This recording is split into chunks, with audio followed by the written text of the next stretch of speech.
Добрый вечер. 26 января, 699-й день аннексии Крыма. Время новостей.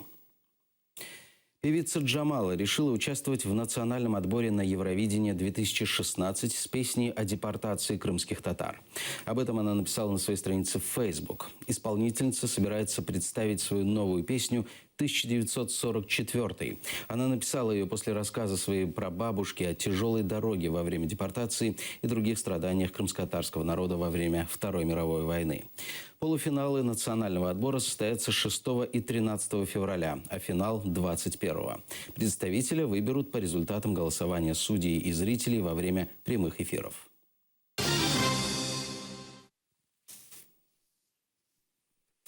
Депутатские каникулы закончились. Народные избранники впервые собрались в Верховной Раде после новогоднего отдыха. Побывали там и наши корреспонденты. В зал депутаты сходятся неохотно. Шановні колеги, народні депутати, будь ласка, прошу займайте свої місця у сесійній залі Верховної Ради України для реєстрації. Будь ласка. На первое заседание пришли 313 депутатов. На трибуне лидер радикальной партии Олег Ляшко. Нарешті, через місяць роботи на Канарських, Багамських і Мальдівських островах, народ з нетерпінням вас дармоїде чекав. Тому що поки більшість з вас відпочивали, люди не знають, як звести кінці з кінцями. Далее приступили к работе. Самопомощь созывает Совет коалиции и требует отставки правительства. Ми з вами, як демократична коаліція, маємо взяти відповідальність і зібратися і прийняти рішення про відставку Кабміну і створити новий Кабмін в ім'я розвитку України, не в ім'я боротьби міжпартійної. Тут немає партійної приналежності. Нападает на правительство и фракция президента Петра Порошенко. Юрий Луценко возмущается тем, что вопрос особого статуса Донбасса предлагают вынести на референдум. На жаль, багато політиків іде іншим шляхом. Вони виголошують чергові і позачергові промови, які лише посилюють страхи людей. Нічого не відбувається. Є просто багато слів. Прикро, що до звичної шоу-групи записних борців з несправедливістю, з катеняками та іншими речами долучилося і керівництво Кабінету міністрів України. Далее депутаты переходят к выборам в Кривом Роге. Вопрос стоит первым в повестке дня. Обсуждают постановление депутата оппозиционного блока Михаила Папиева об отмене решения парламента от 23 декабря 2015-го. Оно позволяет провести внеочередные выборы Криворожского городского головы. Пока не проголосуют, спикер Верховной Рады Владимир Гройсман не может подписать принятый закон. С трибуны выясняют отношения представители Опоблока и самопомощи. Александр Вилкул, сын претендента на марское кресло Кривого Рога Юрия Вилкула, и Егор Соболев. Бывают девочки по вызову, а он люстратор по вызову. Когда кого-то надо было люстрировать в Днепропетровске, его вызывали люстрировать начальника УВД области, кстати, назначенного уже после Майдана, потом прокурора области и так далее. Ну, такой подвижный молодой человек. Насколько сейчас я знаю, они уже бегают и торгуют кандидатуру единого кандидата, в том числе там, в БПП, в администрацию президента и так далее. То есть хотят разменять на какую-то должность в Киеве, разменять на должность для Соболева и так далее. Припинимо бути в божевільні. А один політик приходить і говорить, люди хворі, люди ненормальні, вони відстоюють свої права. Інший політик виходить і говорить, ми порушуємо закони. Друзі, давайте повернемося в реальність. Це дуже важливо для кожного парламенту. В місті Кривий Ріг 700 тисяч людей, сфальсифіковані вибори на користь члена команди Віктора Януковича. Президент, уряд, поліція за 2 роки після Євромайдану не можуть не те, що покарати фальсифікаторів, зупинити їх не можуть і не хочуть. Колеги, не сваріться, будь ласка. Це ж питання тільки голосування. Заспокойтесь. Постановление Папиева поддерживают только 40 депутатов. Це означає, що голова Верховної Ради України має юридичне право на підписання закону України.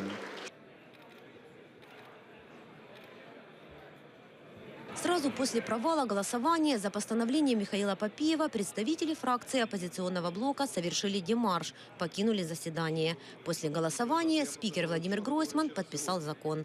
Досрочные выборы мэра Кривого Рога должны состояться 27 марта. В АП-блоке уже заявили, решение Верховной Рады намерены обжаловать в судах. Наталья Калинка, Асан Эминов, Заман, АТР. Симферопольскую школу посетила группа иностранцев с переводчиком. По словам родителей, им неизвестно наверняка, кто эти люди. Руководство школы ранее предупреждало о приезде делегации. Одна из матерей сообщает, к приезду иностранцев готовилась вся школа от младших до старших классов. Для гостей провели ряд творческих выступлений в актовом зале. Ранее о подготовке к визиту миссии Совета Европы сообщал правозащитник Эскендер Бариев в Фейсбуке. Детей заставили за выходные выучить стихи и песни для показухи. И даже сказали прийти в вышиванках, написал Бариев.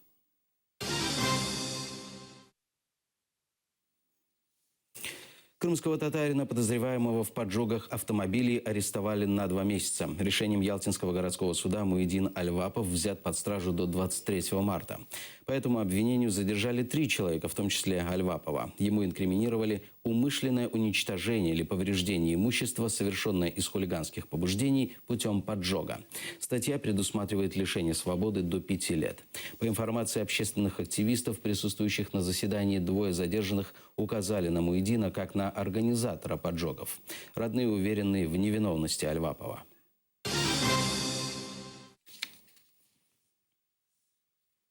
Вопрос о защите коренного населения полуострова будет подниматься в ходе международных переговоров в рамках стратегии Украины относительно деоккупации Крыма. Как сообщила эксперт Украинского независимого центра политических исследований Юлия Тищенко, стратегия защиты коренного населения была выбрана страной почти 2 года назад, когда Украина присоединилась к Декларации ООН о правах коренных народов. Так или иначе, украинское политическое руководство на тему, связанную с правами национальных групп, национальных меньшинств, коренных народов, все время озвучивает. Я не могу точно сказать, будет ли именно тема крымско-татарской национальной территориальной автономии, в каком виде звучать на этих переговорах, но то, что тема прав национальных групп, коренных народов будет в повестке дня, то есть, на мой взгляд, это уже очевидно. По совокупности того, что происходит в Крыму по отношению к крымским татарам, по отношению к украинцам, которые там осуществляют по сути, есть меньшинство в меньшинстве. Эти сюжеты так или иначе, связанные именно с этой правозащитной тематикой, они будут на повестке дня. Тем более, что ситуация ухудшается. Жители общежитий в Симферополе, которых выгоняют на улицу, просят убежище в Украине. 2 общежития на улице Русской незаконно приватизированы бывшим депутатом Верховного Совета Крыма Владимиром Кондратьевым. Люди жалуются, что их держат в постоянном напряжении, в страхе. Им поступают угрозы физической расправы, устраиваются поджоги. Жители общежития обращались за помощью в различные инстанции, но получали отписки. Если власть в Крыму нас не хочет слышать, а в Москве все равно, то мы обращаемся к правительству Украины за предоставлением убежища. Мы не собираемся жить на улице, потому что крымской власти так нужно, заявили жители. Вы вносите регулярно оплату? Да. Да. У вас задолженности нет? Нет задолженности. И все равно вас выселяют? Да, выселяют. Из-за того, что мы пишем в прокуратуру, администрацию города, добиваемся, чтобы общежитие передали Минимущество. Из-за этого нас выселяют. Он откровенно так и говорит, что? Да, он откровенно говорит, у меня большая семья, мне ее кормить надо, а все ваши проблемы мне по барабану. В крымской столице электроэнергия становится дефицитом. Российские власти города решили, что все рестораны и кафе с 17 часов полностью переходят на электроснабжение от собственных генераторов. Ранее в Симферополе ограничили движение троллейбусов и выключили лифты в многоэтажках. В массиве Каменка энергетики проводят рейды и отрезают от электроснабжения дома, хозяева которых не имеют договора с Крымэнерго. Из-за холода в аннексированном Крыму стали чаще прибегать к отключениям электричества. Накануне сообщалось о том, что Россия меняет схему подачи электричества на полуостров по энергомосту, из-за чего в Крыму начались проблемы с напряжением. Крымчане будут платить за воду, даже если кран закрыт. Госкомитет по ценам и тарифам Российской администрации полуострова просчитывает внедрение тарифа по двум ставкам на водоснабжение и водоотведение. Как заявил первый заместитель главы ведомства Юрий Новосад, в любом случае, потребляется вода или нет, предприятие несет расходы. Это электричество, изнашивание оборудования. Для поддержки необходимого давления в трубах работает персонал. После всех расчетов и утверждений по новому тарифу крымчане начнут платить с начала будущего года.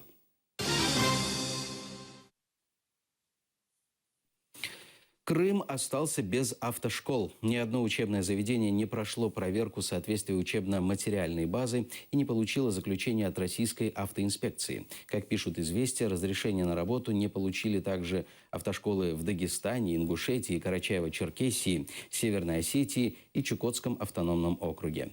Сообщается, что теперь они не могут принимать студентов и обучать их, пока не получат новое заключение от контролирующих органов.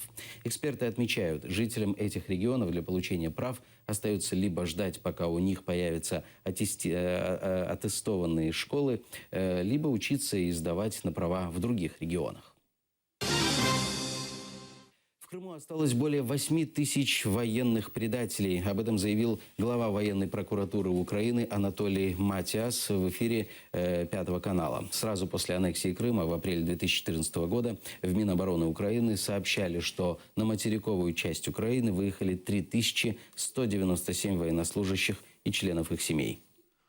Загальна кількість військовослужбовців, які не залишили територію Криму і фактично зрадили українській присязі, складає більше 8 тисяч осіб. Всі вони оголошені в розшук, їм оголошені підозри, висунуті всі запобіжні заходи, які дадуть можливість у випадку їх перетину кордону Україну затримати і передати українському суду.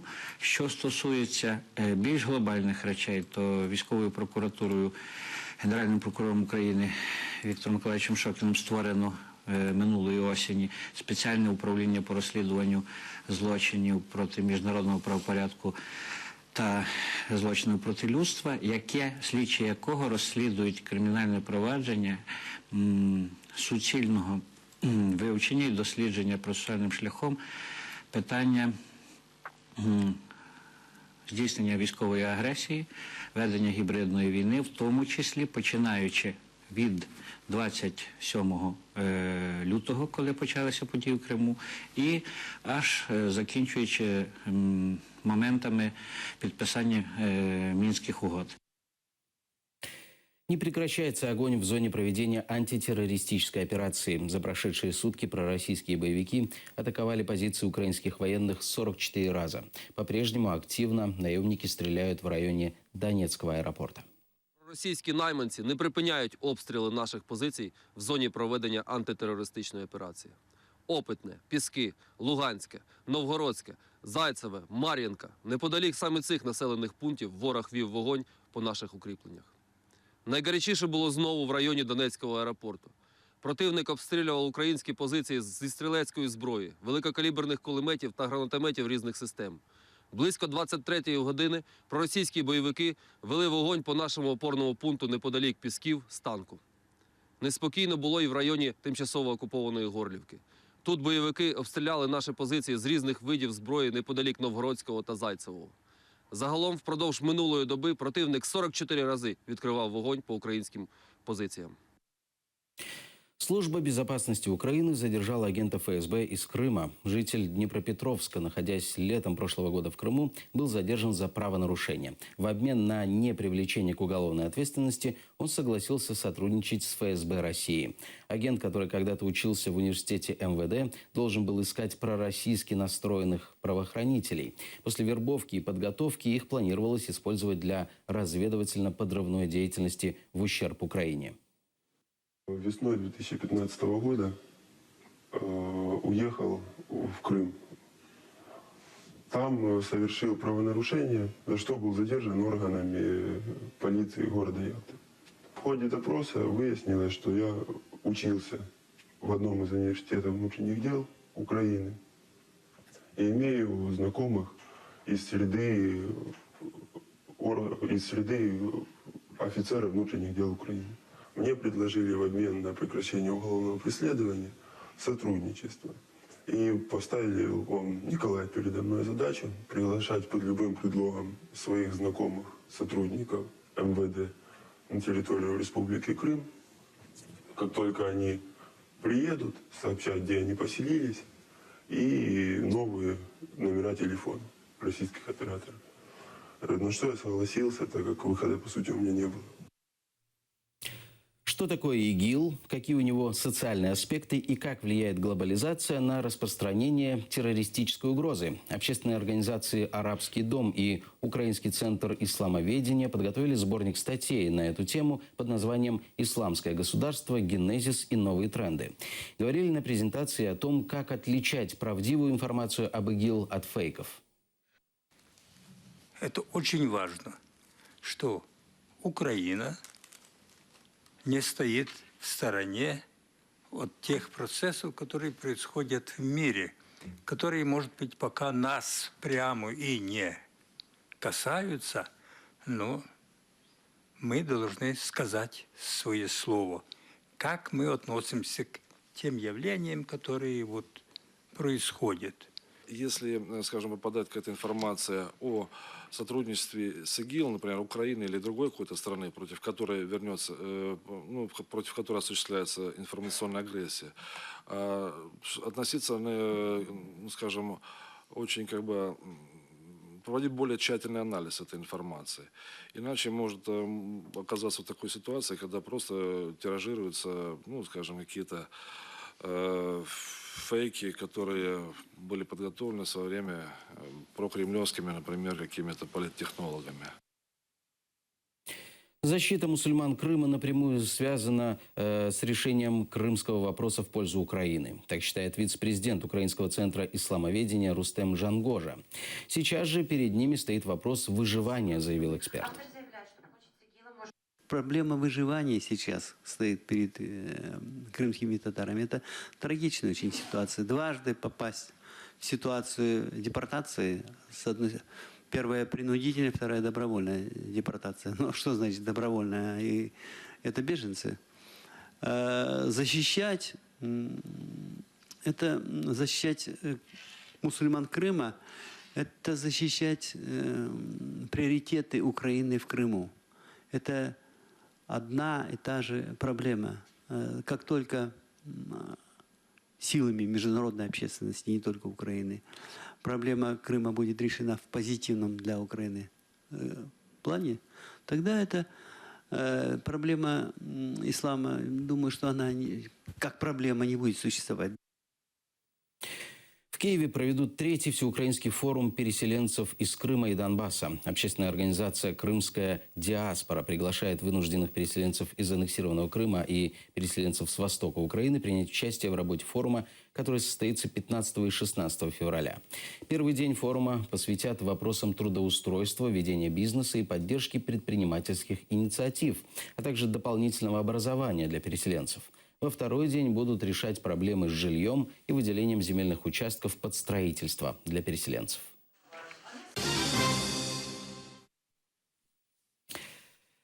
Это все новости на этот час. Хорошего вам вечера. Оставайтесь с нами.